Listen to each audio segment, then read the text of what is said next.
আজকের ভিডিওতে West Bengal state university 5th semester history জেনারেলের এই পেপারের 10 এবং 5 নম্বরের গুরুত্বপূর্ণ প্রশ্ন নিয়ে আলোচনা করব। প্রথমে তোমরা 10 নম্বরের গুরুত্বপূর্ণ প্রশ্ন দেখো। প্রথম প্রশ্ন, মানবতাবাদ কিভাবে জীবন সম্পর্কে একটি ধর্মনিরপেক্ষ দৃষ্টিভঙ্গি গড়ে তুলেছিল? পরের প্রশ্ন, রেনেসাঁসের চিত্রশিল্প ও ভাস্কর্যে এই দৃষ্টিভঙ্গি কতখানি প্রতিফলিত হয়েছিল? এটা একটা কিন্তু গুরুত্বপূর্ণ প্রশ্ন 10 নম্বরের ক্ষেত্রে। সেকেন্ড প্রশ্ন, যখন পশ্চিম ইউরোপ সামন্ততন্ত্রের পতন হয়েছিল যে সময় পূর্ব ইউরোপে কেন তা বিকশিত হয়েছিল? এটাও কিন্তু সামন্ততন্ত্র থেকে প্রশ্ন এলে কিন্তু এই প্রশ্নটা আসার সম্ভাবনা বেশি। 3 নম্বর প্রশ্ন, জি.আর. এন্টনের সঙ্গে তুমি কি সহমত যে ইংল্যান্ডে ধর্ম সংস্কার আন্দোলন প্রাথমিকভাবে কি ছিল? একটি রাষ্ট্রীয় পদক্ষেপ? এটা কিন্তু একটা গুরুত্বপূর্ণ প্রশ্ন। পরের প্রশ্ন, ষোড়শ শতকের বণিকদের বিচিত্র কর্মকাণ্ডের বিবরণ দাও। তার সঙ্গে আরেকটা প্রশ্ন আছে, এই বণিকরা কিভাবে কারিগরি উৎপাদন ব্যবস্থাকে নিয়ন্ত্রণ করতে শুরু করেছিল? 5 নম্বর প্রশ্ন, জার্মানির ধর্ম সংস্কার আন্দোলনে মার্টিন লুথারের অবদান মূল্যায়ন করো। এটা ধরেই নিতে পারো এটা আসবেই, মানে আসার সম্ভাবনা 99% আছে। 6 নম্বর প্রশ্ন, ইংল্যান্ডে এনক্লোজার ব্যবস্থা কী ছিল? কিভাবে এই ব্যবস্থা এক নতুন ধরনের কৃষি অর্থনীতির অবতারণা করেছিল? আর 7 নম্বর প্রশ্ন, বিজ্ঞান বিপ্লব বলতে কী বোঝো?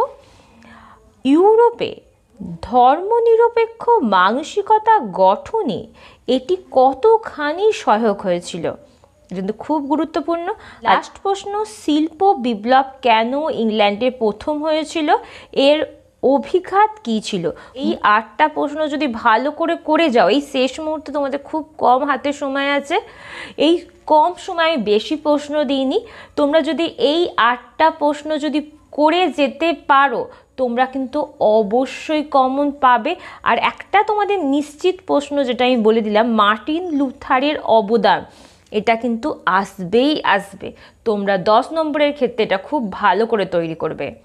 এবার 5 নম্বরের গুরুত্বপূর্ণ প্রশ্নের দিকে আসবো। প্রথম যে প্রশ্নটা আছে, ফিপ আর হচ্ছে ভ্যাসেলেজ বলতে কি বোঝো?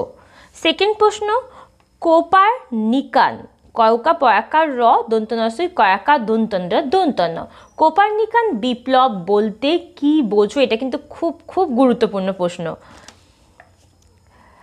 লেভেলাররা কি প্রকৃতই গণতান্ত্রিক ছিল? পরের প্রশ্ন, জুইলিং ও কেলভিনের মতবাদের তাৎপর্য বিশ্লেষণ করো। পরের প্রশ্ন, ইরাসমাস কে ছিলেন? এটা খুব গুরুত্বপূর্ণ। আধুনিক বিজ্ঞানে গ্যালিলিওর অবদান কী ছিল? খুব গুরুত্বপূর্ণ।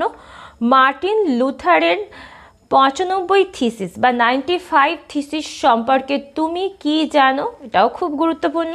রেনেসাঁস কথাটি কি তাৎপর্য বহন করে? আর লাস্ট যে দুটো প্রশ্ন আছে, 9 নম্বর প্রশ্ন, পঞ্চদশ শতকের শেষ ভাগে ইউরোপের মানচিত্র নির্মাণের বিকাশ আলোচনা করা। লাস্ট প্রশ্ন, আদি শিল্পায়ন কি? এই যে মোট 10টা দিয়েছি, 5 নম্বরের ক্ষেত্রে কিন্তু তোমাদের আমি একটু বেশি দিয়েছি। 5 নম্বরের ক্ষেত্রে কিন্তু এই 10টা প্রশ্ন কিন্তু অবশ্যই করবে। তার মধ্যে কিন্তু এই 10 নম্বর প্রশ্নটা আদি শিল্পায়ন কিন্তু আগের বারে এসে গেছিলো, তবু বলবো এই লাস্ট প্রশ্নটা কিন্তু একটু দেখে রেখো। দেখা হচ্ছে পরবর্তী কোনো ভিডিওতে।